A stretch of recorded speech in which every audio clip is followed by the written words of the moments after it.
storage space. There is definitely a huge amount of undersupply in the market. Probably the supply is more in areas where probably it was not needed. So what I think is required from anybody who's looking at investing in a cold storage is to do a thorough study as to where exactly the demand is. Because let me give you a small fact, and you are all logisticians, so I don't need to say this, but storage is always cheaper than transportation. Okay, so for a customer, it's very important to see where your cold storages are located, because they don't want to invest in transportation. And like you rightly said, refrigerated movements are a big pain area. And they're pain areas for multiple reasons, as is why people don't want to get into that. Also, the way India is, Indians like to invest in real estate. So they don't mind investing in warehouses, and if any kind of a warehouse can give better ROEs, they would rather invest in those. So I prompt the industry to look at the gross margin returns that you'll get on a cold storage versus a general storage business is much better. Of course. Is definitely much better. There is a huge gap between the current availability of storages, and you have even to the point the pack houses. There's almost like a 90% gap between the pack house requirement of the various producers, the agriculturists, and what is actually there. There is almost like a 75% gap between the availability of refrigerated vehicles to the demand that is there. Yeah, that's so, a bigger so problem. there is definitely huge demand. What you rightly said is for the investment world to see, they don't want to see surprises. When they land in, they want to see operational efficiency. They need to see how qualified is the person that you're investing with.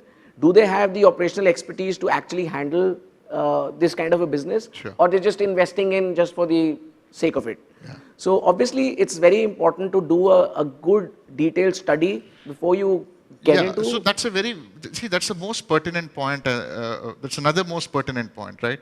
So if you look at investments as a profession or investment as an industry, it is 200% knowledge driven, right? The decisions are taken and lived through by the professionals who are more knowledge driven. Now, there can be teams which include operating partners, so on and so forth, but it's not the investors who actually pull up their sleeves and actually run the operations. Absolutely. Correct? Absolutely. So when you're an investor, what is very important for any sector to be, I think that has come by multiple panelists even earlier, is you need to have information about the industry. Today, like you rightly said, there are huge, firstly, unavailability, lack of availability of information. Second, structured information. Third, which is very important for investors, is benchmarking.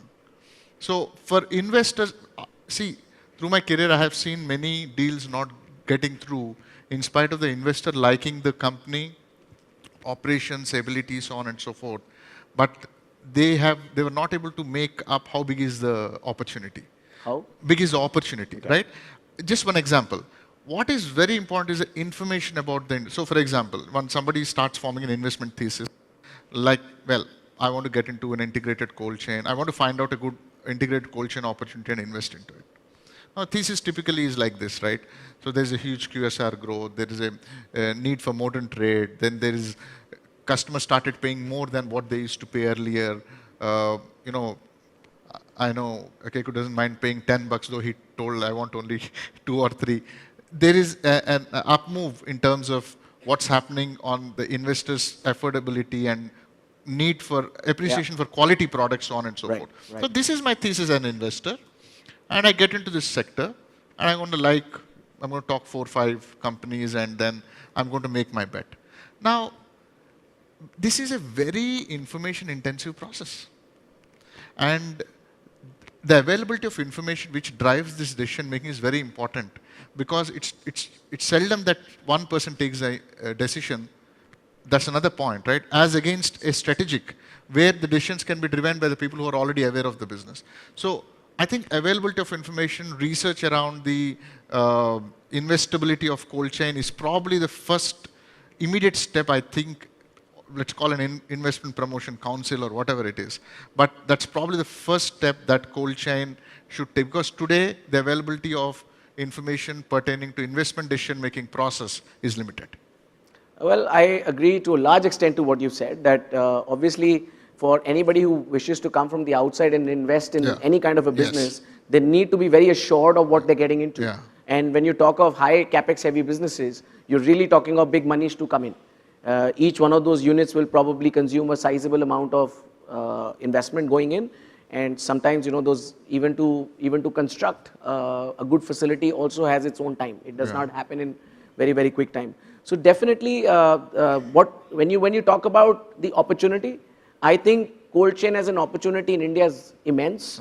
I think there is only about 4 to 5% of the Indian producers which actually have access to good cold chain facilities, infrastructure, and a lot of them are actually not even aware of the benefits that they'll drive from doing a cold chain. I've happened to meet a few producers around, some of the farmers around, and the first thing they ask you when you tell them that, why are you not using a temperature controlled facility to store? Why are you not using a refrigerated vehicle to move? And they say, why do we need it?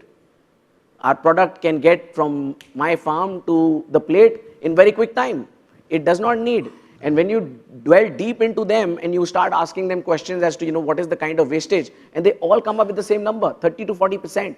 When you talk about 30 to 40% of your produce getting wasted, and you're still not getting a recognition of it, that, probably even if I'm investing another, from the product cost perspective, probably 4 to 5% additional in terms of investment in my, in the way I store it and move it, the end result would be far better for me as a business rather than, just going the conventional way. So the awareness of the advantages, the cost benefit analysis, I think this is where probably the government, some of the associations need to play a role, that, they really need to go down to the farmer level to explain the benefits of spending a little bit extra.